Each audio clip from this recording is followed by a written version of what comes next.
নমস্কাৰ নিউজ নাওৰ ষ্টুডিঅ'ত মই শ্ৰীমন্ত মাধৱ বৰুৱা চাওঁহক কি আছে আজি আমাৰ সংবাদ চিনামৰা জাতীয় বিদ্যালয়ত মহাপুৰুষ শ্ৰী শ্ৰী মাধৱদেৱৰ 537 সংখ্যক জন্মোৎসৱ উদযাপন নিউজ নাওৰ এক ৰিপৰ্ট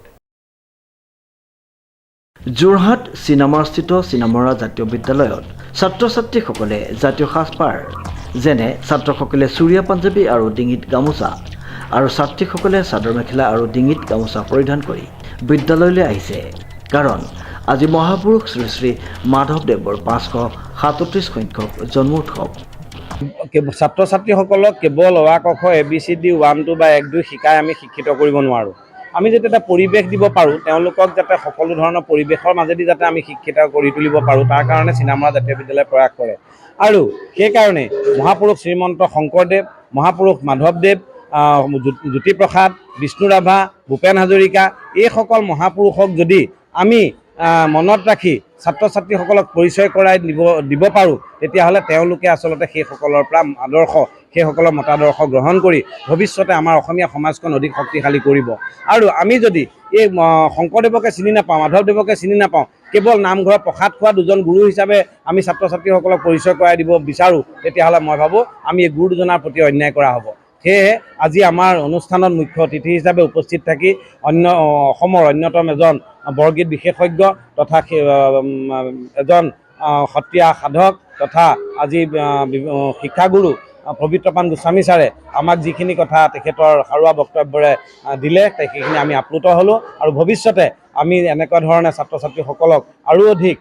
বিশেষ ব্যক্তিসকলক মাতি আনি আমি শংকৰদেৱ মাধৱদেৱৰ ওপৰত আৰু অধিক কথা শুনাবৰ কাৰণে আমি চেষ্টা কৰিম। এই পবিত্ৰ দিনটোত প্ৰথমে মহাপুৰুষ শ্ৰী শ্ৰী মাধৱদেৱৰ প্ৰতিচ্ছবিত বন্তি প্ৰজ্বলন আৰু গোৱা পাণ দি সেৱা আগবঢ়ায়।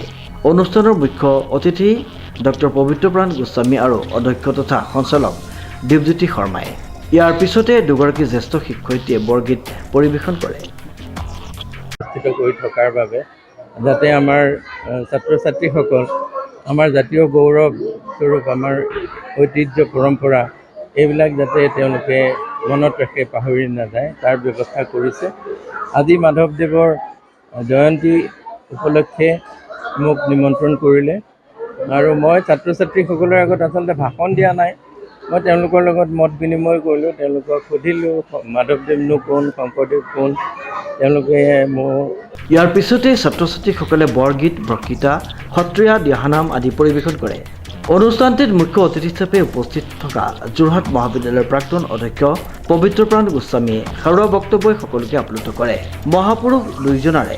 জন্মোৎসৱ স্কুলৰ প্ৰতিষ্ঠা দিনৰ পৰাই উদযাপন কৰি অহাৰ কথা জানিবলৈ দিয়ে বিদ্যালয়ৰ অধ্যক্ষ তথা সঞ্চালক দীপজ্যোতি শৰ্মাই।